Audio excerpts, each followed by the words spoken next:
Hello বন্ধুরা, আমি দীপ আর তোমরা শুনছো ভূতবং। ভূতের রাজ্যে সকলকে স্বাগত। বন্ধুরা, আজকে তোমরা দুটি হারিম করা ভৌতিক ঘটনা শুনতে চলেছ। ঘটনা দুটি আমাদের ইমেলে লিখে পাঠিয়েছে কলকাতার নিউ গড়িয়া থেকে নিকিতা ভট্টাচার্য। নিকিতা একজন নার্স।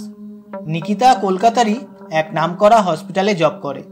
প্রথম ঘটনাটি নিকিতার নিজের সাথে ঘটা ভৌতিক ঘটনা, আর দ্বিতীয় ঘটনাটি বন্ধুরা তোমাদের যেমন ভয়ের লাগবে তেমন ইমোশনালও। তাই একদম শেষ অবধি ঘটনা দুটি শোনো। আর বন্ধুরা, তোমরা যারা এখনো পর্যন্ত ভূতবং চ্যানেলটিকে সাবস্ক্রাইব করোনি তারা সাবস্ক্রাইব করে দাও আর নোটিফিকেশন বেলটিও ক্লিক করে রেখো, যাতে ভূতবংয়ের ঘটনা আসার সাথে সাথে তোমাদের কাছে নোটিফিকেশন চলে যায়। তাহলে চলো বন্ধুরা, আজকের দুটি ঘটনা শোনা যাক। হ্যালো দীপদা, আমি নিকিতা ভট্টাচার্য। আমার বাড়ি কলকাতা নিউ গড়িয়ায়।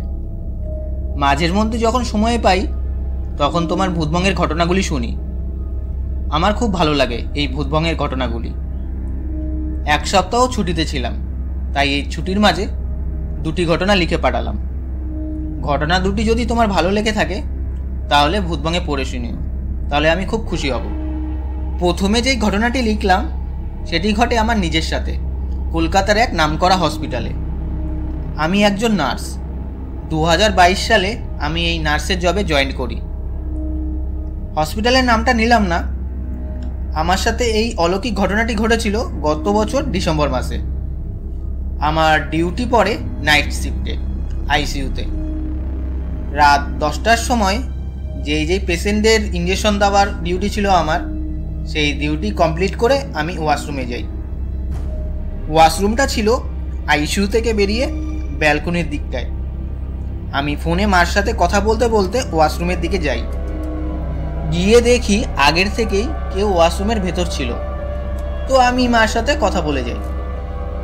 ফোনে কথা বলতে বলতে দেখি ওয়াশরুমের দরজা খুলে একজন পেশেন্ট বেরালো। পেশেন্টটা ছিল আমাদের আইসিইউর পেশেন্ট। আমি ফোনে মার সাথে এক দরকারি ব্যাপারে কথা বলছিলাম। ফোনে কথা বলতে বলতেই আমি ওয়াশরুমে ঢুকতে যাই আর ওই পেশেন্টটাকে বলি, একা একা কেন এসছেন ওয়াশরুমে? এই বলে আমি ঢুকে পড়ি। ফোনে এতটাই আমার মনোযোগ ছিল যে যখন ফোনটা কাটি তখন আমার মাথায় আসে, এটা তো আমাদের নার্সদের ওয়াশরুম, আর আইসিইউর পেশেন্ট কি করে ওয়াশরুমে এলো? পেশেন্টের সিরিয়াস কন্ডিশন, একটু আগে ইঞ্জেকশন দিয়ে এলাম, উনি ওয়াশরুমে এলো কি করে? একজন আইসিইউর পেশেন্ট কখনোই ওয়াশরুমে আসতে পারবে না। আমার মাথা তখন কোনো কাজ করছিল না। আমি ওয়াশরুম থেকে তাড়াতাড়ি বেরিয়ে আইসিইউতে যাই। গিয়ে দেখি ডাক্তার আর অন্য নার্সরা ওই যে পেশেন্টকে আমি ওয়াশরুমে দেখেছি ওনার বেডের সামনে দাঁড়িয়ে। পেশেন্টটা এক্সপায়ার করেছে। আমি বুঝে পাচ্ছিলাম না এটা কি হলো আমার সাথে। আইসিইউতে দিনে এমন একটা দুটো পেশেন্ট এক্সপায়ার করে, সেটা কমন ব্যাপার, কিন্তু ওয়াশরুমে এটা আমার সাথে কি ঘটলো? আমি ভয় পেয়ে যাই। এমন ঘটনা হসপিটালে আমার সাথে এই প্রথমবার ঘটেছিল। অন্য নার্সরা আমার মুখ চোখ দেখে বুঝতে পারে কিছু তো একটা হয়েছে। আমি তখন কাউকে কিছু বলি না। পরে ওই নার্সরা আমাকে জিজ্ঞাসা করে কি হয়েছে। আমি চিন্তা করি এসব বললে ওরা বিশ্বাস করবে না। তার মধ্যে সিনিয়র নার্সও ছিল। আমি ভাবি যদি এইসব অলৌকিক ঘটনা বলি সিনিয়র নার্স আমাকে বকা দেবে। আমি কোনো মতেই কাউকে এই ব্যাপারটা জানাই না। তখন সিনিয়র ম্যাডাম আমার সামনে এসে বসে, আমার কাঁধে হাত রেখে বলে, নিকিতা কি হয়েছে তোর?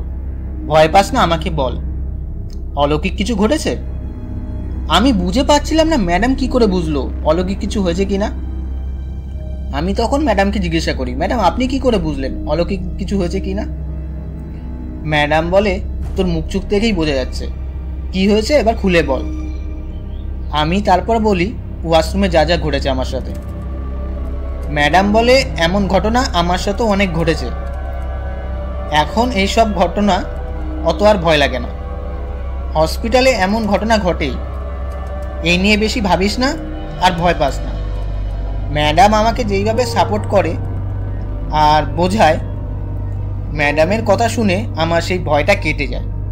এই ছিল হসপিটালে আমার সাথে ঘটে যাওয়া ভৌতিক ঘটনা। দ্বিতীয় ঘটনাটি ঘটে আমি যখন ক্লাস 11-এ পড়ি। ঘটনাটি ঘটে আমাদের পাড়ায়। পাড়ার এক দাদা বাইক অ্যাক্সিডেন্টে মারা যায়। ঘটনাটি ঘটে ঠিক তারপর থেকে। দাদার পরিবারে দাদার মা, বাবা, বউ আর একটা মেয়ে আছে। দাদা যখন মারা যায় তখন মেয়ের বয়স ছিল মাত্র 3 বছর। দাদা অ্যাক্সিডেন্টে মারা যাওয়ার পর থেকে পাড়ার অনেকেই দাদার আত্মাকে দেখতে পেত। একদিন আমার মাও সেই আত্মাকে দেখে। মা সন্ধেবেলায় মার্কেটিং করে বাড়ি ফিরছিল। মা ওই দাদাদের বাড়ির সামনে দিয়ে ফিরছিল। মার কি খেয়াল বশত ওই দাদাদের ছাদের দিকে চোখ যায়। মা দেখে ওই দাদা রেলিংয়ের সামনে দাঁড়িয়ে আর মার দিকে তাকিয়ে। মার প্রথমে মাথায় ছিল না ওই দাদা মারা গেছে। ওদের বাড়ি ক্রস করে এসে পড়ে। তারপর মার মাথায় আসে, কি হলো এটা, কি দেখলাম আমি? মা ভাবে ভুল দেখলাম মনে হয়। মা কৌতূহল বশত আবার ব্যাক করে দেখতে যায়। মা গিয়ে দেখে আবারও দাদা ছাদের রেলিংয়ের সামনে দাঁড়িয়ে।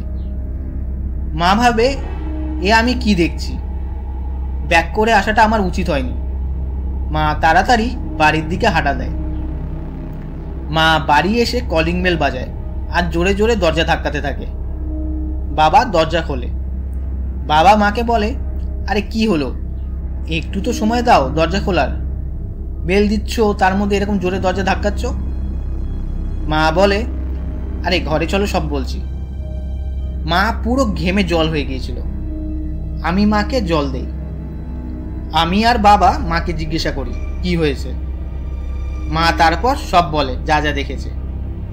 মা যখন ওকে দেখে তাড়াহুড়ো করে বাড়ি ফিরছিল, ও মার পিছু নেয়। তাই মা জোরে জোরে দরজা ধাক্কাচ্ছিল। আমার মার মতো অনেকেই দাদার আত্মাকে দেখতে পেয়েছে। ঘটনা তারপর বাড়াবাড়ি পর্যায়ে চলে যায়। দাদাদের পাশের বাড়ির এক কাকিমা বিকেলে ছাদ থেকে জামা কাপড় তুলতে যেতে ভুলে গিয়েছিল। সন্ধ্যাবেলায় মনে পড়ে। সন্ধেবেলায় কাকিমা জামা কাপড় ছাদ থেকে আনতে যায়। অনেকক্ষণ হয়ে যায় কিন্তু কাকিমা আর ছাদ থেকে নামে না। দেরি হচ্ছিল বলে কাকিমার হাজবেন্ড আর ছেলে ছাদে যায়। ছাদে গিয়ে দেখে কাকিমা অজ্ঞান অবস্থায় পড়ে।